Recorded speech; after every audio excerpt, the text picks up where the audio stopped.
Dr. Bridget Beamon, would you like to start us off? Sure. Um, my background is in computer science. I have a PhD in computer engineering. I work for Raytheon as a principal systems engineer, and right now I'm working on an NLP type product. I have several interests, but AI/ML, the umbrella of that, I have a large interest in. Awesome. Thank you so much. Vanessa, how about you?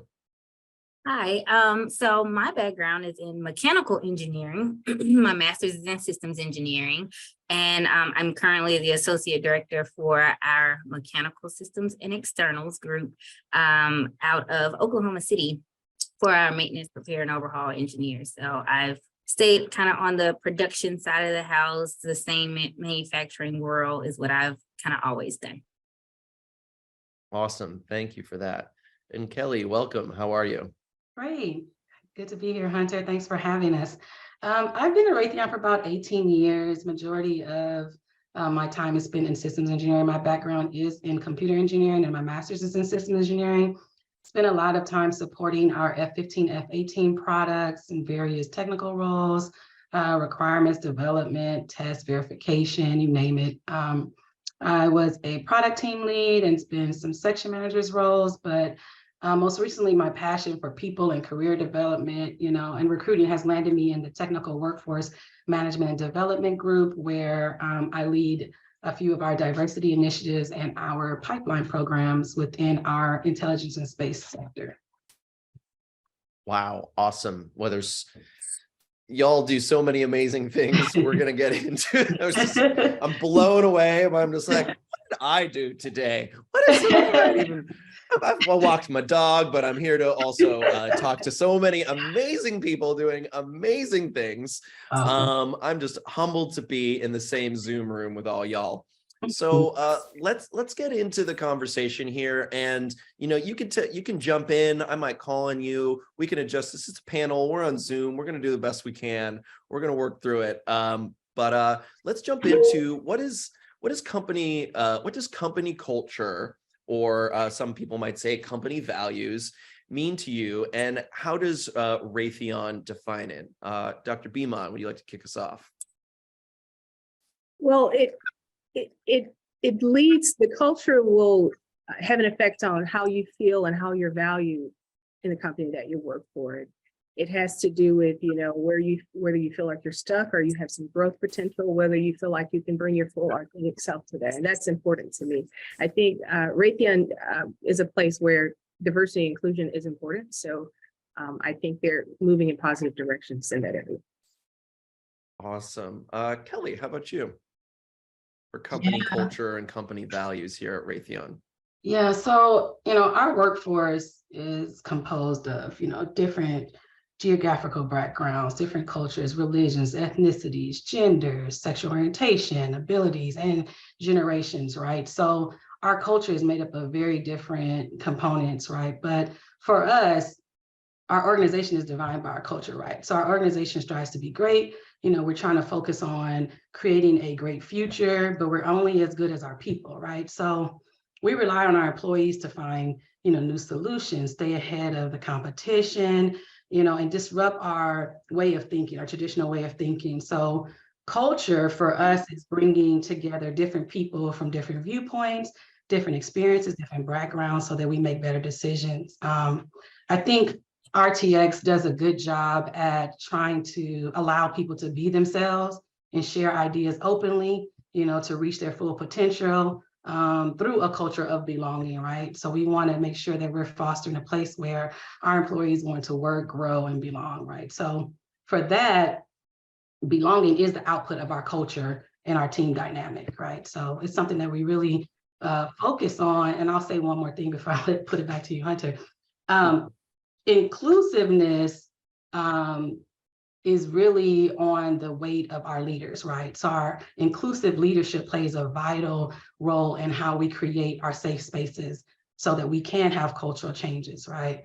Oftentimes when you see folks making poor decisions or divided teams or lack of motivation, high attrition, right? Or the inability to attract talent, we look at that as a reflection of our leadership. So we hold them accountable, and we also provide them with, training and resources on how to manage diverse talent and to create, a culture of belonging within RTX. Thank you for sharing that. It's great to hear how what the company culture and the company values mean to you at Raytheon. And I'm curious to hear each of y'all's takes on describing how you would describe the company culture at Raytheon. What is it like? What you talked about there. It's DE and IMB is very a part of the heartbeat of Raytheon. It sounds like, with whether it's culture, ethnicity, gender, sexuality, orientation, all those things. But what would you say are some of the values that are part of the culture at Raytheon? Dr. Beamon? I was wondering if we could give Vanessa an opportunity, or Oh, sure. Yeah. Yeah, please, Vanessa. Oh, that's We'll fair. pop to you next. I guess- I skipped you yeah, on that last one. I'm Yeah. sorry. No, you're I fine. Listen, apologize. Kelly definitely gave the Yes. full down of all the things that are necessary there. I think when we talk about value of RTX, or the values that are important to our company, you really have to look at the employee population as a whole, right? At the end of the day, we want to be innovative, right? Innovation, staying ahead of the curve when it comes to our next sector in our industry. But with that, like we kind of alluded to before, it all ties back to the people. And so they foster this work environment that has had to change, obviously, with the climate over the course, at least the last few years, right? The culture is one that caters more to what the people need, right? So there's the flexibility to be able to work from different locations, or that work-life balance piece has come into more effect. You'll even see the changes in our benefits based on what people kind of prioritize these days. I've even seen changes to where now you have insurance for your animals. You just never really I do. those changes. Yeah. But as generations change and as things evolve, our company is also doing that. And so I think when we talk about value, we can't negate the fact that the people are the value of the company. And you really do see a lot of that change happen just, organically as we continue to develop and evolve. And that also drives the innovation piece that we're talking about and keeping us ahead of the sector in our industry. So at the bottom line, right, we want to make a lot of money. We want to be at the head of the class, but we can't do that if we don't have happy employees. Right. And it sounds like, Vanessa, that you're taking and are being taken care of by the company in especially in the past 3 years with the pandemic, right? There's been a lot of changes and priorities that have been focused for us as individuals. And it's awesome to hear that Raytheon has been making those adjustments, like you said, Vanessa, evolving with the times. And I imagine will continue to. Hunter, can I mention one thing too? I would like to add Please. something. A big thing that I love that we have at Raytheon is investment in education. So if you want to get extended education at Raytheon, recently that's become easy for us to do. And I think if you care about innovation, you care about the value of your talent pool that you have, being able to assess the education and learning is important. And I love what we have right now. That's awesome. One more thing I'd like to add, small change, but big impact, right? So what I've noticed is some of the leaders have done is just trying to take the time to connect with their team, right? In our meetings, the first 5 or 10 minutes is almost like, hey, what's going on? How's your son? What's going on in your daily life? We try to, being in this hybrid virtual world, sometimes you lose the ability to connect with folks, right? You don't get to go over to the next office and just do the little chat for a couple of minutes here and there. And so what we're learning is mental health, burnout, those are all real things, right? And so empathy is something that can go a long way as well, right? So if you just take the time as a leader to just check in with your team, it takes literally 5 minutes to say, hey, how's it going? If you remember, and it goes a long way if you remember something about that team member's family, right? It shows that you care. oh, okay, Kelly, how's your son dealing with potty training? Well, it's hell, but we're still trying, right? So, but it's important. Those type of connections that I've seen that our leaders are trying to, be more approachable and show that they care goes a long way too. So that's been impacting our culture, here most recently too. I love to hear that, Kelly, and from the whole panel. And Kelly, I imagine too, now that because of these hybrid situations, I love that there's an active choice in asking those questions and having that small talk, but also because we're working from home, sometimes your kid might be running through the frame and that you wouldn't get in the office place, right? Yeah. Patience is a little bit more there too, right? A leniency, give me a little bit, right? You know that everybody has different dynamics in their home, right? And just, sometimes you gotta give people a break. It's okay. We know you're dealing with it. And if you're still performing and you just need to, flex your schedule a little bit around nap time, school pickup, that's something that we can, communicate and work around. And I really appreciate that, in our workforce as well. Oh, I love that. So also in this realm, feedback is vitally important to creating, healthy company culture. And so I'm curious to hear about how Raytheon elicits feedback from its teams. Vanessa, would you like to kick us off? Yeah, so absolutely. When we think about surveys, right? We do a lot of pulse surveys or glint surveys with our employee base. And most recently, they've even done some that are targeted specifically to leadership, right? A lot of the times there are those kind of supervisor questions embedded, but this one in particular was, just kind of how are you engaging with your direct leaders, your leadership? How are you getting flow down? How do you feel? There's a lot of different touch points, and I think they send those out maybe quarterly to just kind of polls. The other piece of that is, though, the intent is for the management team to take those results and then drive some changes with it, right? So you get your employees back. It's completely anonymous, but you do get the surveys back. Then the managers get ratings on how they're doing or whatever the breadth of the questions may have been. You'll get that rating and ranking with the intent of you discussing that with the employee base, getting direct feedback in a group setting, right? To say, hey, these are the things we saw. These are some of the comments that were left. How do you feel like we could make the change? And then also kind of having targeted actions resulting from either that meeting or either just some strategy sessions with leadership around, okay, how can we try to turn this score into a positive if it was something that was a negative. So the company is constantly doing a pulse check just to see how the employee base is feeling and thriving in the environment. That's so important to hear about. There's a multiple step process there that you described. There's the poll, there's the feedback, and then the part that a lot of companies or maybe that can be missed that you are doing is the action, right? Actually taking that information and applying it, as you said, maybe as a growth opportunity. I've heard many times there's a poll. Oh, I think we took a poll about something and then nothing happens, right? So it's great to hear that there's this actionable step that y'all are taking. Yeah, and you'll even see leadership be so invested in it that they do want to do. If you could compare scores, if there are similar questions and things like that, you will see comparisons, right? We'll look at what that score was from the quarter before, whether it went up or it went down, and how we were able to make those changes or what we need to adjust. So they're standing on the merit of, making some actions happen there. I love that. Kelly or Dr. Beamon, anything you'd like to add on the topic of feedback in this context? No, Vanessa got it. Pulse surveys are very huge. She covered it. Everything I was going to say, she said it. So go, Vanessa.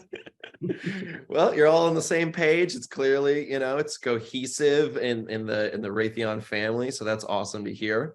So let's talk about ERGs or employee resource groups. So are y'all involved in any of those, and what roles can ERGs help provide in feedback for the overall company? I'll just open up this one popcorn style. Anyone like to jump in? Sure, I'll go. So I am our RNS El Segundo site lead for our Black Excellence Network, ERG. So what that means is we have various levels, right? So we have our business unit levels, and then there's various sites that fall under those business units. And each site has a lead who's responsible for that ERG. And so I lead the one here in California. ERGs are, they're so important to the employee voice, right? They are empowered to represent the different diversity groups, right? They're empowered to also change our culture, how we shape our culture, how we reach our employees outside of the normal manager-employee discussion is very important with the ERGs as well, right? They give opportunities for our employees to connect with one another, even across organizations. So even though I lead BXN, as we call it, I'm a part of every ERG. I went down a list and joined all of them, right? Because, you know, you want to learn from different cultures, you want to learn from different backgrounds. That's how we get a diverse workforce, right? Is to actually take the time to see what other folks value, right? Not only in their personal lives, but in their, you know, religious beliefs, in their ethnicity beliefs, right? So for us, and even feedback, a lot of the ERG leaders get together and we talk about, you know, what do we want to see change and how can we influence it, right? And what does that look like? You know, within our realm, right? We try to partner with the different functions, whether it's HR or it's engineering or it's finance, right? To influence them to say, hey, listen, the employees are saying this, is there some way that we can create some type of initiative that affects them in this arena, right? So ERGs are huge for Raytheon, huge, huge, huge. It's almost its own business. It's a great standalone part. No, they really are their own business. I will piggyback a little bit on Kelly there and say, I do also participate in BXN. I am one of our site advisors here in Oklahoma City. So we have leads, but then you also have advisors or executive sponsors that work with those teams as well. I'm also closely tied into the women's organization here. But what I like that Kelly did mention is her ability to have allyship across those ERGs that she doesn't necessarily demographically fit into, but also want to get an understanding around, you know, what their needs and concerns are. I think another thing that the ERGs do very well is give some employees opportunities for leadership and some others they may not necessarily be next in line for in their day-to-day career, but also opportunities for them to engage with, you know, executives and really prove that they have the qualities needed to do or execute on some of those projects that they may have not been given a bigger task in maybe their technical realm, but can still show that skill set in another space. And so I think the whole embodiment of what ERGs are there for is a great concept and is welcoming for anyone. So I think that's the other thing. A lot of people kind of give ERGs at times a negative stereotype of sorts if you start talking about affinity networks, because people start to think, oh, well, I don't fit into that group. And it can almost be a little bit more isolated than inclusive when that's what you want. But I think the format that Raytheon has definitely taken with the ERGs invites that full on inclusiveness that you want to see. So. And Hunter, I participate where I can. I'm not a leader in any of those groups, but what I can say is sometimes there is an attitude, it's why we need those groups, piggybacking on what Vanessa's saying, but it's good that we can join in it and we can see all the problems, but we need them because we need them separate, because there are to each group, whereas LGBTQ or it's the Black Empowerment Network, we have our Excellence Network, let me say that we have unique issues that are brought to life. And so we have, so when leadership sees the talks, the different people that are invited to cover different subjects, they see the issues that are concerned to the different groups. I appreciate having them. And I attend where I can, I participate where I can. I love hearing that. So in the last 8 minutes or so here, we have a couple of questions left, and I'd love to hear about because Raytheon has taken, it sounds like it takes is invested in looking at the overall company culture. How has that increased diversity and specifically to tech roles? And if you could speak to the positive effects that you have seen come from this increased diversity in your time at Raytheon. Kelly, would you like to kick us off? Sure. Yeah, I feel like the DEI approach, has grown significantly in the last few years, specifically, since George Floyd. I think RTX or Raytheon has put a lot of intentional goals and initiatives in place. For example, we have a 2030 executive representation goal where we have a gender parity of 50% men, 50% women that we would like to see in our executive leadership, right? It's important that our employees see themselves when they look on the org chart, right? See their representation. If I come and I look and I don't see anyone that looks like me, then I feel like this is a place where I don't belong, right? So RTX has that 2030 executive representation goal, and we also have a racial equity goal where we are doubling down on our current representation of Black, African Americans, Hispanics, and Asians as well. More specifically within the engineering organization, we have an initiative called Diversity in Technology, or DIT as we intimately call it, where we aim to attract, develop, and retain our top technical talent by increasing a robust pipeline of women and people of color. And we want to ensure that they're equipped to move on into senior leadership roles, right? So, the objective of DIT is to embrace, empower, and elevate. So embrace meaning embrace our culture. What does it look like? Have we included? It's not an exclusion of any type of group of folks, but it's to be more inclusive. So embracing, those women and those people of color and those underrepresented populations, right? Empowering them, meaning that making sure that everybody has access to equitable resources and opportunities, and then elevating them, meaning that they are aware of their career path, their career opportunities, and making sure that they, have the opportunity to grow and increase in various leadership roles. I think with that, we are, trying to intentionally accelerate our workforce diversity, right? Across engineering and mission assurance, what we have, right? So again, going back to just fostering that environment of inclusion, right? Where our employees work, grow, belong, right? And contribute to the success of our organization. But externally, we're working on our recruiting pipeline. And so our engagements with HSIs, right?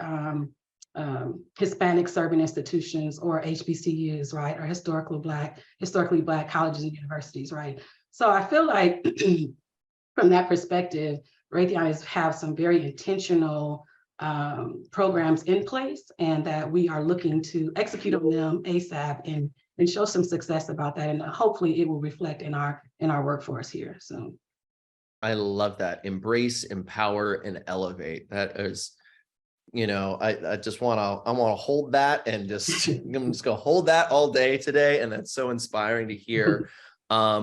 Bridget, is there anything you'd like to share on this topic? I can say that I began working with Raytheon the first time in 2000. And the diversity that I see now it has grown a lot. So it's working. Thank you for that. Vanessa? I think they've hit it. Right out of the park. Oh, look at that home run. Beautiful.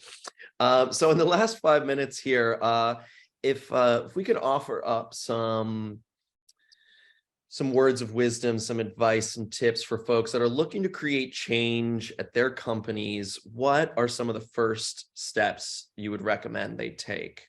Bridget, would you like to kick us off? Be a part of the diversity groups, speak up to your management, let things be known, and just seek out some mentorship to draw your map as to how you could be more effective with that. Thank you. I love that. Vanessa? So I think what I would say is make sure you get your ideas down on paper, right? Make sure that it is a concise message that you're trying to send, and you kind of know a little bit about the business, know who the influencers are, know who you need to socialize that conversation with to try to push that change. So a lot of the times we may get lost in the fluff, but you want to kind of put that bottom line up front and really just draw everyone into what you're trying to do and why it's important. And I think you'll get people on board to make a move. I love that. Kelly? Yeah, I don't know. They said it, right? You know, it's important to speak up. It's important to find your voice, right? And to know what you're speaking up about, right? We talked about, you know, not just speaking up to be seen or to be heard, but not just speaking up to be seen, but speak to be heard, right? You know, there's a quote that says that wise men speak because they have something to say, fools because they have to say something, right? So just make sure that when you are trying to invoke change, that you are very clear on what you want to be heard and to be done. So yeah. Oh, I love that. And to wrap up, you know, and Kelly, will stick with you because for this is to kick us off. You were talking about change there. So I'm sure folks are interested in hearing how individual contributors or managers can get executive buy-in to create lasting change, right? Because there can be signal virtuing, and then there can be these polls with no follow-up. Obviously, Raytheon isn't doing any of that. So what are tips from Raytheon would you offer up to other companies to promote this lasting change? Lasting change is cultural change, right? So if I had any, you know, advice is to, you know, take the time to hear what your talent is saying.